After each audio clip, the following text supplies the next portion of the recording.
Hey guys, welcome back to a new video. और आज की वीडियो में मैं बात करने वाला हूँ इटालियन स्टडी वीज़ा के उन सारे इंपॉर्टेंट क्वेश्चंस के बारे में जो आपने मुझसे पूछा था। कुछ दिन पहले मैंने एक स्टूडेंट फॉर्म दोबारा से डाली थी, गूगल स्टूडेंट फॉर्म, जिसमें आप लोगों ने बहुत सारा क्वेश्चंस पूछा। मोर देन 125 क्वेश्चंस मुझे आए थे उस गूगल फॉर्म में। एंड मैंने उसमें से जितने भी मोस्ट आस्क्ड क्वेश्चन थे और जो कि बहुत इंपॉर्टेंट थे, मैंने वो सेलेक्ट किया है और कोशिश किया है इस वीडियो में मैं अच्छे से एक्सप्लेन करूं उन सारे क्वेश्चंस का आंसर। तो वीडियो को स्टार्ट करते हैं। वीडियो को स्टार्ट करने से पहले मैं अपना एक छोटा सा इंट्रोडक्शन दे देता हूं। मेरा नाम नितिन कुमार श्रीवास्तव है एंड मैं यूनिवर्सिटी ऑफ मैसिना का स्टूडेंट हूँ एंड मैं study visa, work visa and travel visa पे वीडियो बनाता हूँ। अब आते हैं वीडियो के टॉपिक पे डायरेक्टली, ठीक है। जो सबसे पहला क्वेश्चन आप लोगों ने मुझसे पूछा था कि आप DOV कब फाइल कर सकते हो।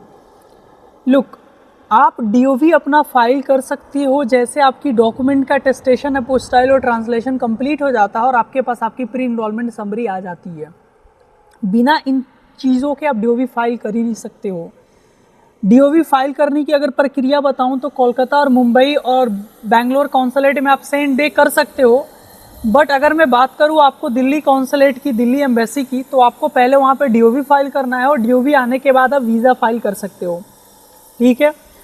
उसके बाद दूसरी जो मुझसे क्वेश्चंस पूछी गई थी वो थी कि लाइक स्कॉलरशिप की पोर्टल खुल रही है तो वहाँ पे क्या हमें ज़रूरी है कि जब हम अप्लीकेशन करें तभी हम स्कॉलरशिप डॉक्यूमेंट को अपलोड कर रहे हैं या बाद में भी कर सकते हैं।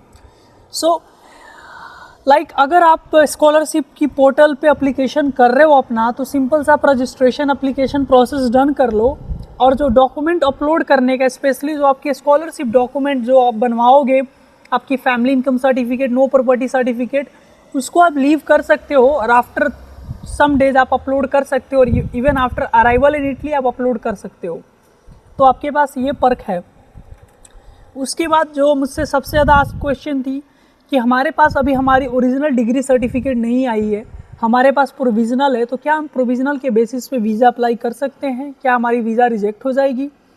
तो देखो, मैं उन सबको बता रहा हूँ और पहले भी मैं बहुत बार बता चुका हूँ कि आप अपने प्रोविज़नल सर्टिफिकेट के बेसिस पे वीज़ा अप्लाई कर सकते हो और आपकी वीज़ा स्मूथली आएगी, कोई दिक्कत नहीं होगी। वीज़ा की रिजेक्शन इस पर डिपेंड बिल्कुल नहीं करती।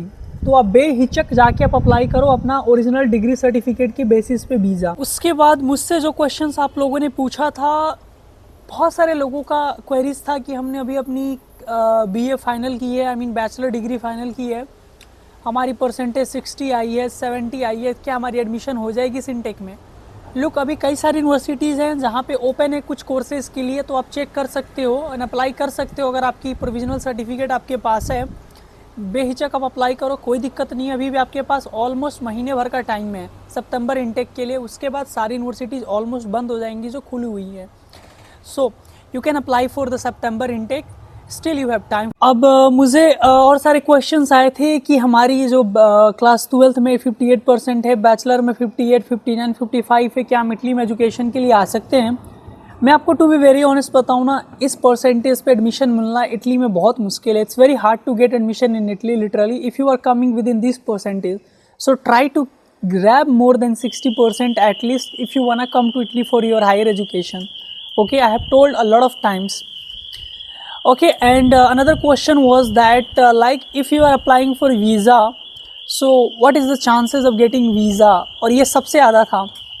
and what is the quota for Indian students this year. Look, there is no any specific numbers that this amount of Indian students are going to get visa, but previously and in my a lot of past stories and videos I have told Italy and India has a good tie-up in comparison of other countries, and Italy from few years giving highest number of visas, student visa to Indians than other nationalities. So you are in a good perk zone if you are Indian and you are applying for Indian student visa.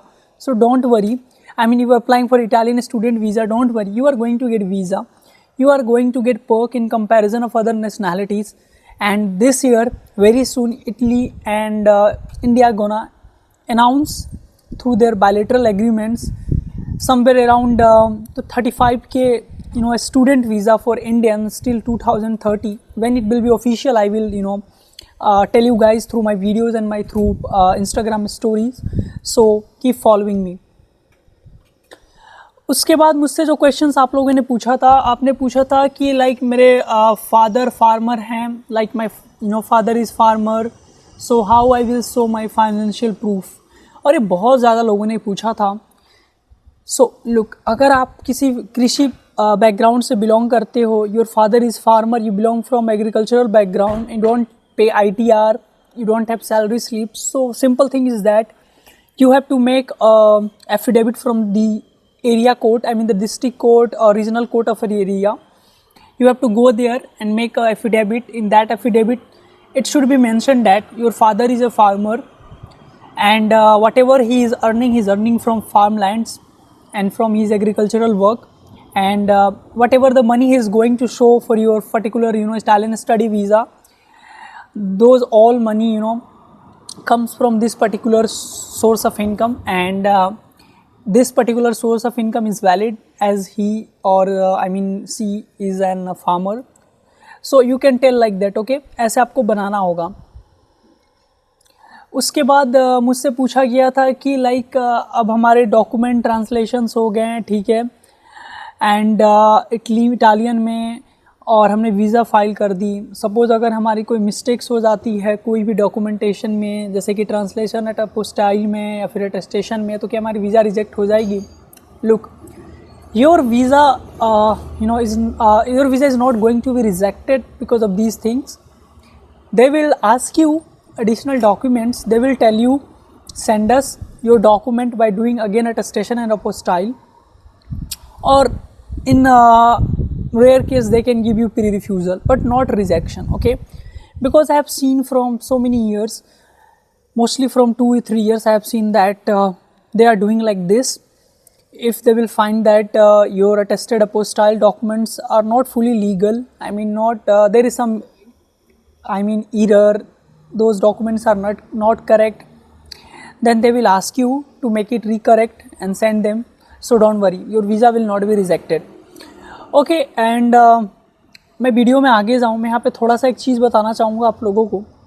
अगर आप चाहते हो कि आप एक professional way में cover letter बनवाओ, या फिर आपकी वीज़ा की रिजेक्शन आती है, रिफ्यूज़ल आती है, तो आपको रिफ्यूज़ल लेटर्स बनवाने हैं, या फिर आपको मेडिकल ट्रैवल इंश्योरेंस चाहिए, अगर आपको ट्रैवल बुकिंग चाहिए, फ़्लाइट बुकिंग, अकोमोडेशन बुकिंग, किसी तरह का आपको हेल्प चाहिए ऐसा, तो आप हमें कांटेक्ट कर सकते हो। नीचे डिस्क्रिप्शन में आपको हमारा व्हाट्सएप नंबर मिल जाएगा, जाके चेक करो और हमें मैसेज करो। आपको बहुत ही अफोर्डेबल रेट पे हर चीज़ें मिलेंगी आपको। हमारी सर्विसेज बहुत अफोर्डेबल है, आपको ईजिली हम बेस्ट से बेस्ट प्रोवाइड करने का कोशिश करेंगे, कवर लेटर से लेके जितना भी चीज़ें मैंने बताई, तो आप हमें मैसेज कर सकते हो। अब मैं वीडियो में आगे चलता हूँ। अब मुझे बहुत लोगों ने पूछा कि अगर हम वीज़ा लेट अप्लाई करते हैं बिकॉज ऑफ सम रीजंस, तो क्या हमारी वीज़ा रिजेक्ट हो जाएगी? लुक, अगर आप वीज़ा अप्लाई करते हो सितंबर अक्टूबर में ना, तो उस समय बहुत सारा भीड़ बढ़ जाता है एम्बेसीज़ में, VFS में, बहुत सारे उनके पास फाइलें होती हैं।